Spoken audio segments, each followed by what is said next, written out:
لا يحب الله الجهر بالسوء من القول إلا من ظلم وكان الله سميعا عليما إن تبدوا خيرا أو تخفوه أو تعفوا عن سوء فإن الله كان عفوا قديرا.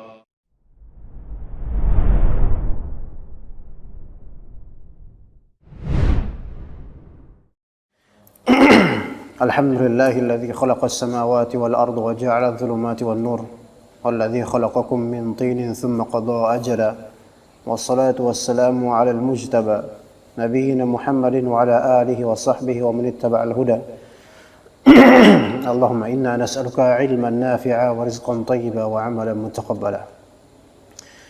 Ikhwan dan akhwat rahimani wa rahimakumullah, kita lanjutkan kajian tafsir Al-Qur'anul Karim juz 6 dari kitabullah ta'ala, yang mana kita telah menyelesaikan surat An-Nisa di akhirnya, dan pada kali ini insyaallah ta'ala kita mulai dari surat Al-Maidah.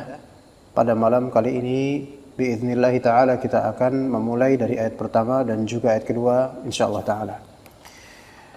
Surat Al-Maidah salah satu surat yang agung dalam Al-Quran, dan keseluruh ayat dan surat dalam Al-Quran tentunya agung. Ya, dan surat Al-Maidah ini memiliki khususiyah, yaitu kekhususan dari segi teramat banyaknya hukum-hukum fiqih, hukum-hukum syariat Allah Subhanahu wa taala dalam surat ini. Bahkan Syekhul Islam Ibnu Taimiyah rahimahullah menyatakan bahwasanya surat yang paling banyak mengandung hukum dalam Al-Quran adalah surat Al-Maidah. Dan surat Al-Maidah melewati 2 juz, dalam artian mayoritasnya adalah juz 6, dan kemudian nanti mulai dari ayat Allah la tajidanna asyadan nasi adawatan lil ladzina amanu yahuda wal ladzina asyraku, itu mulai dari juz 7. Dan kita konsentrasi di juz 6-nya, yaitu di awal surat Al-Maidah sampai 70%-nya atau kira-kira sekitar itu. Surat Al-Maidah dikatakan oleh para ulama dia jumlahnya 120 ayat. Turun di periode Madinah, dan bahkan turun di Madinah keumumannya, kecuali firman Allah Subhanahu wa taala, "Al-yauma akmaltu lakum dinakum wa atmamtu 'alaikum ni'mati wa raditu lakumul Islam madina." Dikatakan oleh para ulama sesungguhnya ayat ini turun di Arafat. Turun di Arafat. Dan diriwayatkan dari Abu Maisarah bahwasanya Allah Ta'ala menurunkan surat Al-Maidah ini dengan adanya 18 jumlah 18 hukum. 18 hukum dalam surat ini yang tidak ada di surat lainnya. Misalnya tentang beberapa model makanan-makanan yang diharamkan. Seperti firman Allah Subhanahu wa taala, wal munkhaniqatu wal mawqudhatu wal mutaraddiyatu wan natihatu wa ma akala as-sab'u illa ma dhakkaytum wa ma dhubiha 'ala an-nusubi wa an tastaqsimu bil azlam. Begitu juga dengan ayat wa ma 'allamtum minal jawarihi mukallibina tu'allimunahun. Begitu juga dengan masalah makanan ahlul kitab, wa ta'amul ladzina utul kitaba hillul lakum wa ta'amukum hillul lakum. Begitu wal muhsanatu minal mu'minati wal muhsanatu minal ladzina utul kitaba min qablikum. Juga masalah tentang berkaitan dengan taharah, ya, idza qumtum ila sholati, ya.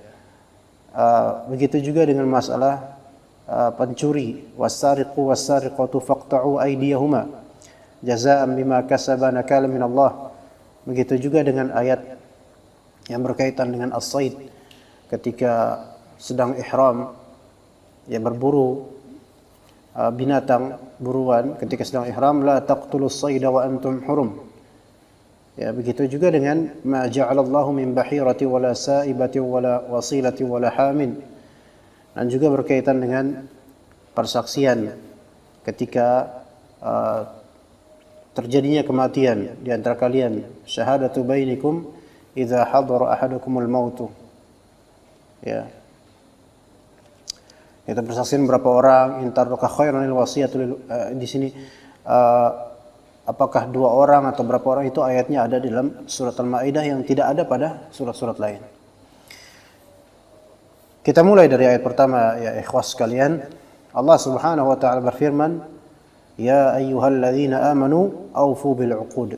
Uhillat lakum bahimatul an'ami illa ma yutla 'alaikum ghairu muhillis shaidi wa antum hurum. Innallaha yahkumu ma yurid." Ya ayyuhalladzina amanu, wahai orang-orang beriman, aufu bil 'uqud, penuhilah oleh kalian akad-akad, yaitu janji-janji kalian. Nah, di sini akan kita berikan tafsir insyaallah taala dalam masalah ini. Wahai orang beriman, penuhilah janji-janji kalian. Ini masalah pertama dalam di malam ini insyaallah. Dikatakan oleh para ulama bahwasanya di antara Ibnu Jurayj, ya, pendapat pertama mengatakan bahwasanya ini khitab ya ayyuhalladzina amanu, orang yang beriman, seruan untuk orang beriman. Maksudnya orang yang beriman dari kalangan ahlul kitab. Maka maknanya ya ayyuhalladzina amanu bil kutubil mutaqaddimati awfu bil 'uqudil lati ahadtuhu ilaikum fi sya'ni Muhammad. Wahai orang-orang yang beriman terhadap kitab-kitab samawi yang telah lampau, Taurat, Injil, kalian wahai orang-orang Bani Israel, ahli kitab, aufu bil uhud. Di sini bil uhud, yaitu uqud, uhud, yaitu perjanjian. Kalian harus memenuhi dan menunaikan perjanjian yang telah kalian ikat, perjanjian dengan Allah Subhanahu wa taala dalam urusan Nabi Muhammad sallallahu alaihi wasallam, yaitu harus beriman. Ini pendapat pertama mengenai aufu bil uqud, ikhwas sekalian. Jadi masalah aufu bil uqud itu ada beragam pendapat di antara pendapat ulama. Minimal kita akan tuturkan 4 pendapat tentang aufu bil uqud dalam ayat pertama dari surat Al-Maidah. Ya. Ayatnya tertera di bawah. Ada di bawah? Ayatnya tertera enggak di bawah? Ada. Baik, alhamdulillah. Ya, aufu bil uqud. Kalau kita lihat tafsir terjemahan apa maknanya, penuhilah janji-janji. Baik. Tapi ini mujmal. Tafsirannya para ulama beragam pendapat. Ada yang mengatakan aufu bil uqud di sini adalah perjanjian antara ahlul kitab dengan Allah Subhanahu wa taala, yang mana perjanjian itu berkaitan dengan nabi terakhir. Kalau misalnya kalian mendapatkan nabi terakhir, kalian wajib untuk beriman. Dan mereka berjanji kepada Allah, kami akan mengimani nabi terakhir. Namun Allah mentakdirkan nabi terakhir ini bukan dari bangsa Bani Israel, bukan dari bangsa mereka, melainkan dari bangsa Arab, Quraisy. Dan ternyata kebanyakan orang ahli kitab tidak mau mengimani Nabi Muhammad SAW dengan sebab rasis ini, yaitu bukan dari golongan mereka, bukan dari bangsa mereka. Maka ini berarti tidak menunaikan perjanjian. Padahal mereka dulu telah berjanji kepada Allah Subhanahu wa taala. Maka bahaya, hati-hati ikhwan, kalau misalnya kita sudah berjanji pada Allah taala, baik itu janji biasa maupun nazar, maka wajib dipenuhi. Ya, wajib dipenuhi. Akan dituntut oleh Allah Subhanahu wa taala. Pendapat yang kedua mengenai aufu bil uqud. Ya, sebagian ulama di antaranya Qatadah atau lainnya mengatakan bahwasanya akad ini yang dimaksud adalah al-hilf alladzi ta'aqadu alaihi fil jahiliyah, yaitu sumpah-sumpah yang telah mereka tuturkan di masa jahiliyah. Jadi para sahabat ketika mereka masih belum mengenal Islam dan masih di masa jahiliyah, orang-orang Arab itu suka bersumpah, wallahi saya akan begini, wallahi begini, wallahi begitu. Dan itu sumpah atas nama Tuhan, atas nama Allah Ta'ala, itu adalah suatu akad kepada Allah yang akan dituntut oleh Allah kebenarannya dan penunaiannya. Maka Allah menyeru orang-orang beriman dari kalangan sahabat yang dulunya di masa jahiliyah, sekarang sudah masuk Islam, ayo tunaikanlah sumpah-sumpah kalian yang telah kalian ucapkan ketika di masa jahiliyah. Itu pendapat kedua. Pendapat ketiga, dan ini perkataannya Abdullah bin Mas'ud radhiyallahu anhu, salah satu sahabat yang mulia dan semoga Allah Ta'ala memuliakannya, bahwasanya aufu bil uqud, tunaikanlah akad-akad. Maksudnya uqud di sini adalah uhudul imani wal Quran, yaitu perjanjian keimanan dan perjanjian untuk mempercayai dan mengimani Al-Quran. Ini untuk siapa saja. Wahai orang beriman, berimanlah kalian dan tunaikanlah apa-apa yang disyaratkan oleh Allah Ta'ala dalam Al-Quran. Itu makna ketiga. Makna keempat, ya. Siapa itu? Di mana orang? Hah? Ditutup aja. Pintunya ditutup aja. Yang keempat, aufu bil uqud, maknanya al-uqudul lati yata'aqaduha an-nas bainahum, yaitu akad-akad yang dilakukan atau diikat oleh manusia antar sesama mereka. Akad apapun itu, akad jual beli, akad nikah, dan lain-lain. Nah, ini yang lebih, insyaallah mudah-mudahan ini lebih cocok ya, karena memang lafalnya ya ayyuhalladzina amanu untuk global orang-orang beriman. Aufu bil uqud, al-uqud ini jenis segala akad.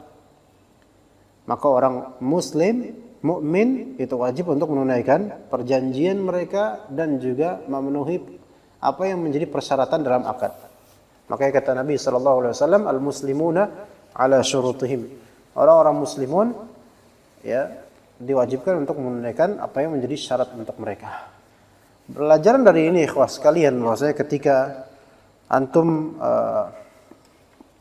melakukan suatu akad dengan seseorang, maka antum harus melakukan ifa dan wafa. Ifa dan wafa ini maksudnya penunaian dengan adanya sisi amanah, sikap beramanah.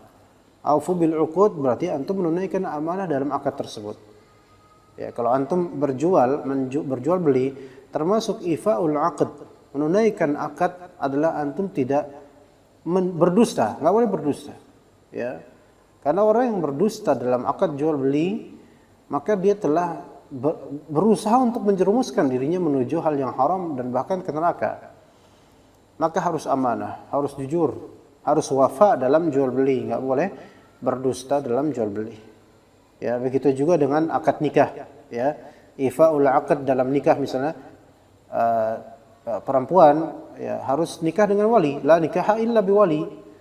Ya, nikah perempuan itu harus dengan adanya wali, walaupun dia seorang janda tetap harus ada wali. Taib. Kemudian kata Allah Subhanahu wa taala, uhillat lakum bahimatul an'ami illa ma yutla alaikum ghairu muhillis shaidi wa antum hurum. Dihalalkan untuk kalian bahimatul an'am. Dihalalkan untuk kalian bahimatul an'am. Al-Hasan al-Basri dan juga Qatadah mengatakan bahwasanya maksud bahimatul an'am adalah al-an'am kulluha, yaitu segala macam binatang ternak, baik dia berupa ibil, onta dengan segala modelnya, bakor, sapi dengan segala macamnya, dan juga ghanam dengan segala jenisnya, dengan segala macamnya ghanam. Ya.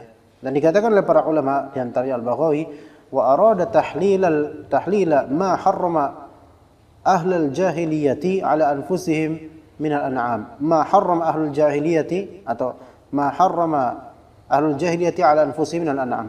Allah Subhanahu wa taala ingin menghalalkan apa yang orang-orang jahiliyah telah mengharamkan diri mereka sendiri dari beberapa model binatang. Ya, maka Allah taala katakan dihalalkan semua itu. Tafadhol, silahkan makan. Kata Allah Subhanahu wa taala, ya ayuhan nasu kulu mimma razaqnakum halalan thayyibah. Khalas, wahai orang-orang manusia sekalian, makanlah oleh kalian hal-hal yang halal dan baik itu. Ya, itu kata sebagian dari salaf kita, makna bahimatul an'am seluruh hewan, seluruh binatang ternak yang disebut an'am. Ya, baik itu ibil, bakar dan ghanam. Kemudian Asy-Sya'bi berkata, ini pendapat kedua mengenai apakah ini maksud bahimatul an'am. Asy-Sya'bi berkata, bahimatul an'am adalah al-ajinnatul lati tujadu maitatan fi butuni ummahatiha idza dhubihat aw nuhirat. Ya, bahwasanya bahimatul an'am itulah ajinnah, yaitu janin-janin yang ditemukan sudah mati di perut induknya masing-masing. Mati di perut induknya masing-masing. ketika disembelih atau nuhirat, atau unta kan pakai nahar, nggak disembelih gini unta, ditusuk bagian lehernya. Nah itu namanya nahar. Ya, ajinnah. Janin biasanya kalau misalnya ini induk binatang, induk unta, induk kambing, induk domba, induk sapi dan seterusnya ya, itu kadang mempunyai janin. Nah, ketika induknya disembelih dengan sembelihan syar'i, janinnya mati, ya, janinnya mati. Maka kata para ulama, di antara ulama mengatakan, dan ini mayoritas ulama menghalalkan janin tersebut. Baik induknya tafadhol antum makan, dan juga janin yang telah mati di situ tafadhol juga antum makan. Iya, karena memang dalam sebuah hadis yang diriwayatkan oleh Al-Imam Abu Dawud, At-Tirmidzi, Imam Ahmad dan juga Al-Baihaqi dan lainnya dari Abi Sa'id Al-Khudri dengan syarat mereka masing-masing, para sahabat bertanya, "Ya Rasulullah, nanharun naqata wa nadhbahul baqarata wasyata fanajidu fi batniha al-janin." Ya Rasulullah, kami telah menyembelih naqah, unta dengan caranya. Kami telah menyembelih sapi dan domba, dan kami menemukan di perut binatang-binatang tersebut itu ada aja janin, ada bayinya gitu loh. Nah, anulqihi am na'kuluh, dan janin itu biasanya sudah mati. Kalau induknya digorok, ya matilah itu janin, kan putus kemudian makanan dan apa-apanya itu kan. Maka kira-kira ya Rasulullah, kami buang itu janin karena dianggap bangkai, najis, atau kita makan karena dia suci, ya. Maka kemudian kata Nabi SAW, kuluhu in syi'tum fa inna zakatahu zakatu ummihi. Makanlah oleh kalian, tafadhol, silahkan. Makanlah oleh kalian, silahkan. Jika kalian pengen, kuluhu in syi'tum. Lihat di sini ada kuluhu in syi'tum. Silahkan makan in syi'tum. In syi'tum berarti ada takyid dengan masyiah, silakan. Berarti ini artinya adalah ibahah. Ya, fi'il amr tapi maksudnya ibahah. In syi'tum. Kayak misalnya seseorang dia mau sholat 2 rakaat antara azan maghrib dengan qomatnya maghrib. Ya. Nabi SAW mengatakan shallu rakaatain antara azan maghrib dengan qomat maghrib. Itu perintah dari Rasulullah SAW. Tapi kata Nabi kemudian liman sya'a, bagi siapa yang kepingin. Berarti ini bukan kewajiban. Begitu pula dengan ini, kulu in syi'tum, fadhol antum makan aja itu janin tersebut yang sudah wafat, ya, disebabkan telah tersembelih induknya.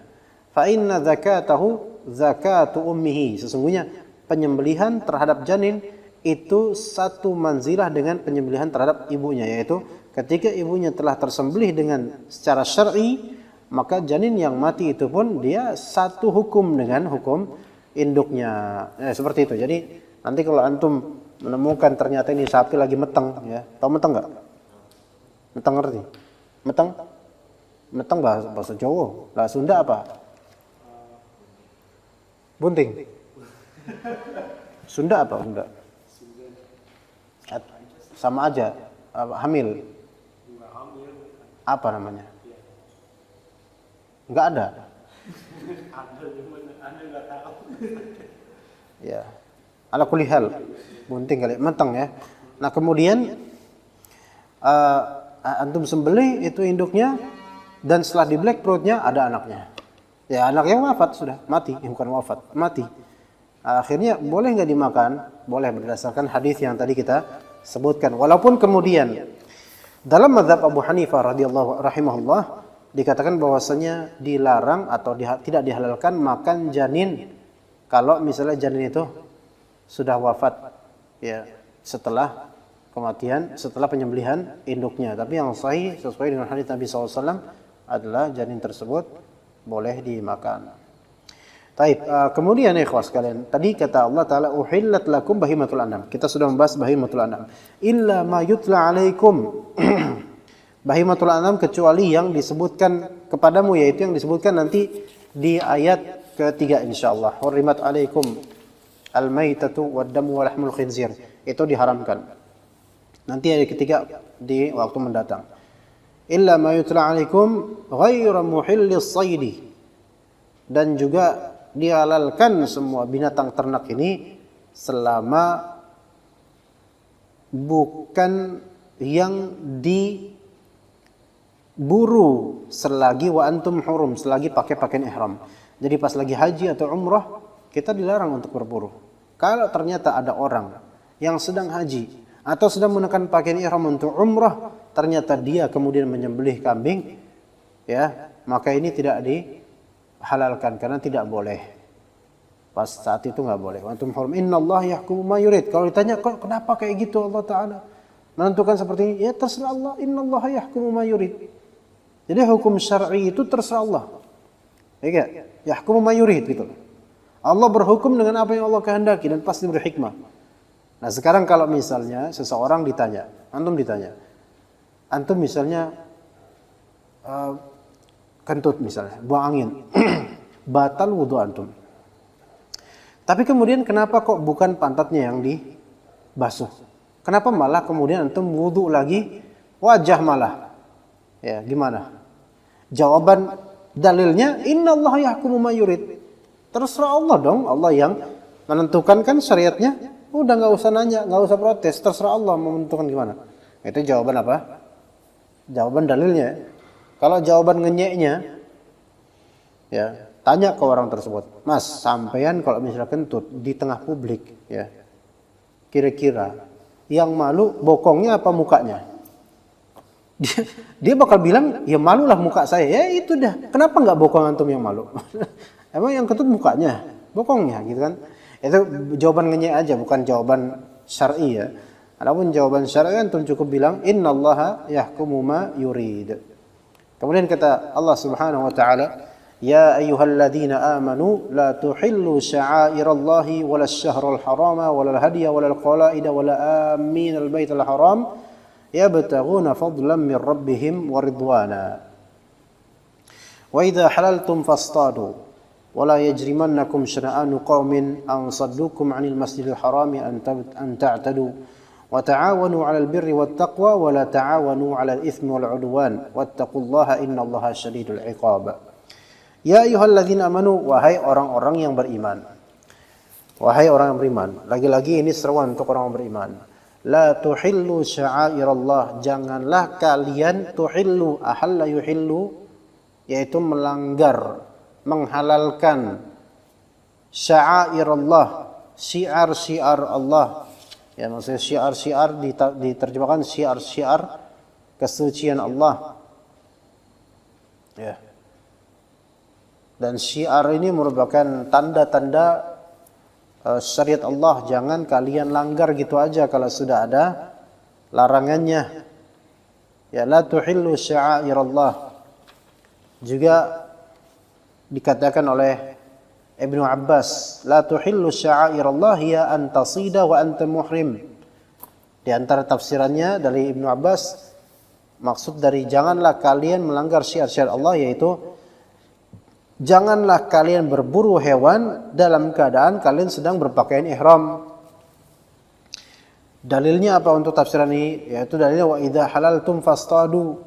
Ya, jika kalian sudah bertahallul, selesai cukur setelah umrah ataupun setelah haji, silahkan kalian berburu. Nah, pas kalian lagi haji atau lagi umrah, nggak boleh kalian berburu. Nah, kalau kalian tetap berburu ketika lagi muhrim, maka kalian telah melanggar syiar Allah dalam haji ataupun dalam umrah. Nah, kemudian salah satu ahli tafsir di kalangan salaf menafsirkan sya'air Allah ini lebih luas lagi, dan itu insyaallah lebih afdal. La tuhillu sya'air Allah, yaitu janganlah kalian melanggar sya'air Allah. Makna sya'air Allah kata yaitu hurumatillah. Jangan kalian melanggar yang haram-haram dari Allah Ta'ala. Ya. Wajtinabu sakhatih wa tiba'u ta'atih. Hendaklah apa? Menjauhi kemarahan Allah dan mengikut taat kepada Allah Subhanahu wa Ta'ala. La tuhillu sya'airallahi wala asy-syahrul haram.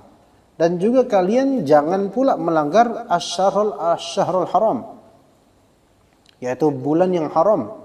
Maksudnya apa di sini? Yaitu qitalun fi. Jangan melanggar bulan-bulan haram dengan cara berperang di bulan-bulan tersebut. Maka para sahabat bertanya dalam surah Al-Baqarah, yas'alunaka 'anis syahril harami qitalin fihi. Qul qitalun fihi kabir.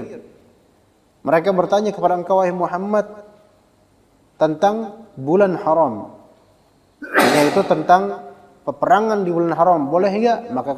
Maka qul qitalun fihi kabir.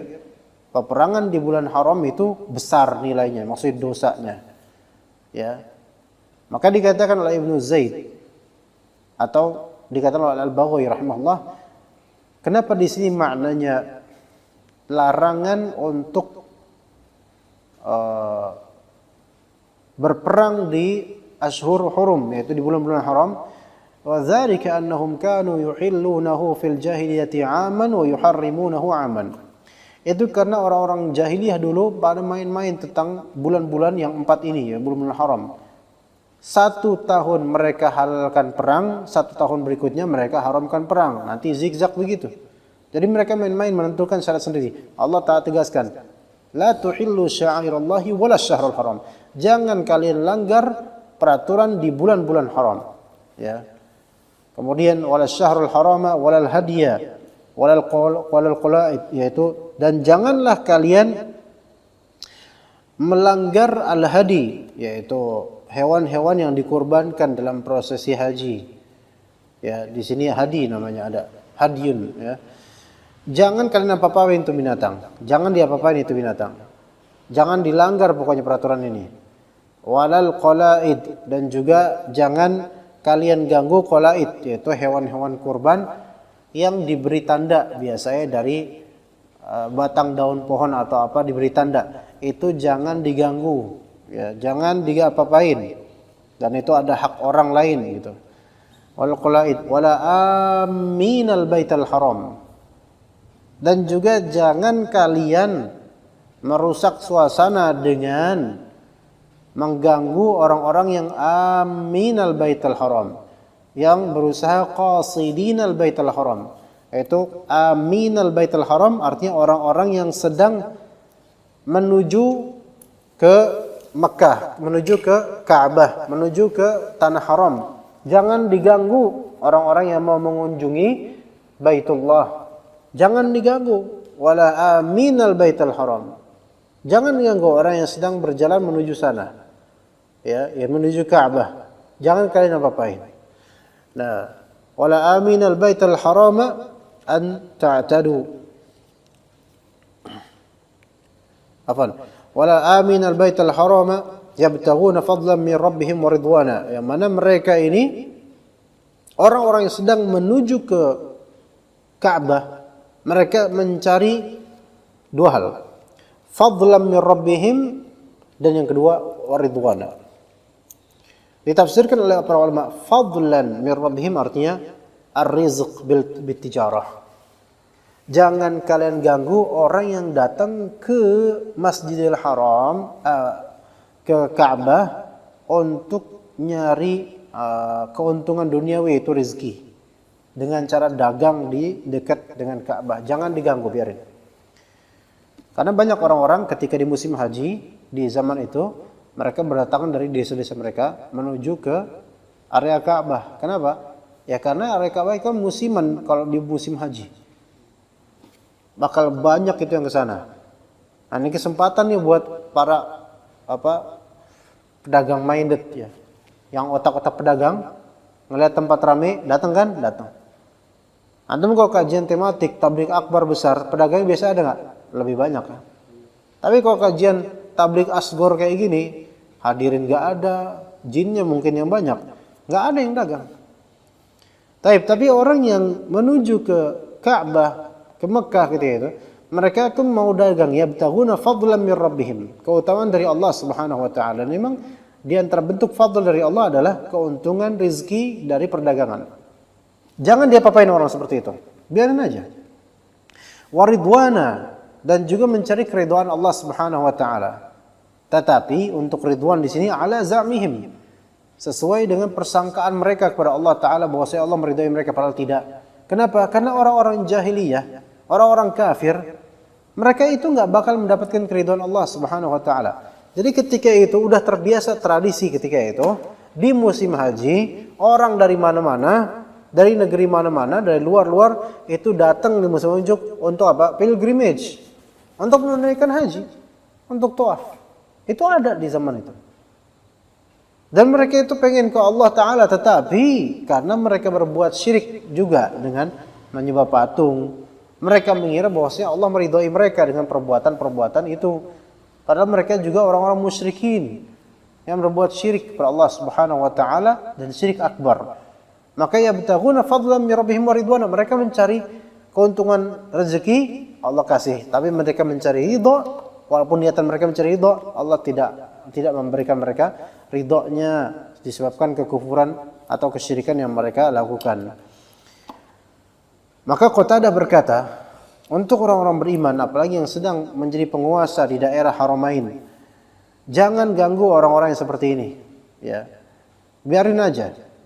Allah Subhanahu wa taala menginginkan untuk memberikan islah pada ma'isyah mereka, yaitu penghasilan mereka itu ada. Dan Allah Ta'ala tidak mentakjil iqab buat mereka, tidak menyegerakan hukuman buat mereka dengan kesalahan mereka. Biarin aja, udah biarin aja. Ya, siapa tahu juga sebagian mereka dapat hidayah. Ya. Fadlan min rabbihim wa ridwana. Kemudian kata Allah, wa idza halaltum fastadu. Kalau misalnya kalian sudah selesai berihram, ya, sudah menghalalkan diri kalian dari ihram. Yang mana kalau ihram disebut ihram kenapa? Pakaian ihram. Karena ada pengharaman maka ihram. Ada pantangan ketika pakai baju ihram, antum ada hal yang tidak boleh antum lakukan. Itu makanya disebut ihram. Maka selesai dari ihram, selesai menunaikan semua rukun atau syarat sahnya dalam umrah atau haji, maka antum boleh melepasnya dengan apa? Tahallul, cukur dengan ketentuannya. Maka itu namanya tahallul. Makanya tahallul artinya penghalalan. Ya, gitu. Wa idza halaltum fastadu. Kalau kalian sudah selesai ihram, enggak ihram lagi, maka silahkan istadu, silahkan berburu. Ya, kemudian kata Allah Subhanahu wa taala, wala yajrimannakum syana'anu qaumin an saddukum 'anil masjidil haram. Janganlah kezaliman, janganlah kebencian engkau terhadap suatu kaum itu menjadikan kalian menghalang-halangi mereka, ya, melampaui batas terhadap mereka, ya, dengan cara kalian tahu, kalian benci dengan orang-orang tersebut karena kesyirikan mereka misalnya. Tapi jangan halang-halangi mereka dari Masjidil Haram. Biarin aja mereka Masjidil Haram. Di masa itu ya, silahkan. Ya. Jangan berbuat anta'tadu, jangan berbuat zalim dengan cara memerangi mereka dan merampas harta mereka, jangan. Kemudian kata Allah, wa ta'awanu 'alal birri wat taqwa. Saling bahu-membahulah kalian dalam urusan albir dan juga taqwa. Apa itu albir, apa itu taqwa? Dikatakan albir adalah mutaba'atul amr, at-taqwa adalah mujanabatun nahi. Apa bedanya bir dan taqwa, ikhwan? Albir artinya adalah mengikuti perintah, menuruti perintah, itu bir. Taqwa artinya adalah mujanabatun nahi, yaitu menjauhi larangan, itu taqwa. Dan memang biasa begitu. Antum melakukan suatu hal yang disebut oleh Al-Quran albir, maka biasanya itu perbuatan ihsan, mengikuti perintah Allah, itu albir. Antum datang ke masjid, itu albir. Antum belajar, itu albir. At-taqwa apa? At-taqwa yaitu antum menghindari apa-apa yang Allah larang.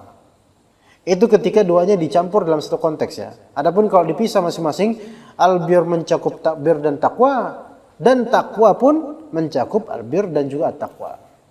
Karena bagaimanapun antum melakukan hal yang diperintahkan itu juga merupakan ketakwaan. Dan antum meninggalkan hal yang dilarang itu juga merupakan albir, kebaikan. Wala ta'awanu 'alal itsmi wal 'udwan, dan janganlah kalian saling bahu-membahu dalam konteks al-itsm, dosa, dan al-'udwan, kezaliman. Para ulama mengatakan al-itsm maksudnya al-kufur, wal 'udwan maksudnya al-zulm, kezaliman. Jangan kalian bahu-membahu dalam urusan kufur dan juga kezaliman. Ini salah satu tafsir para ulama. Ada juga yang mengatakan bahwasanya wala ta'awanu 'alal itsmi wal 'udwan, al-itsm maknanya al-ma'siyah, al-'udwan al-bid'ah. Jangan bahu-membahu dalam urusan maksiat. Jangan bahu-membahu dalam urusan bid'ah, enggak boleh. Makanya kalau misalnya kita kadang-kadang dari kelurahan atau dari mana, atau dari independen orang swadaya gitu, tiba-tiba ngetuk pintu rumah kita dan ternyata pas kita buka dia minta sumbangan buat maulid. Enggak. Wala ta'awanu 'alal itsmi wal 'udwan, karena al-'udwan ditafsirkan sebagai ulama bid'ah. Maka kalau kita sumbang berapa nominalnya, itu berarti kita telah menyokong dana untuk kebid'ahan. Wattaqullah, taqulah kalian kepada Allah, innallaha syadidul 'iqab, sesungguhnya Allah Subhanahu wa taala sangat keras iqabnya, itu hukumannya.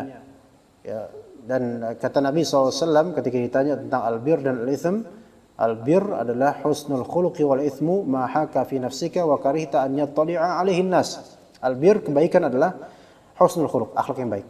Sementara ithm, dosa, adalah apa yang bergejolak di jiwamu, enggak enak di jiwamu dan kamu tidak suka ketika ada orang yang melihat hal tersebut, itu dosa. Ya, kita cukup sampai sini karena udah Isya. Wassallallahu ala nabiyina Muhammad wa ala alihi wa sahbihi ajma'in. Subhanakallahumma bihamdika asyhadu an la ilaha illa anta astaghfiruka wa atubu ilaik. Assalamualaikum warahmatullahi wabarakatuh.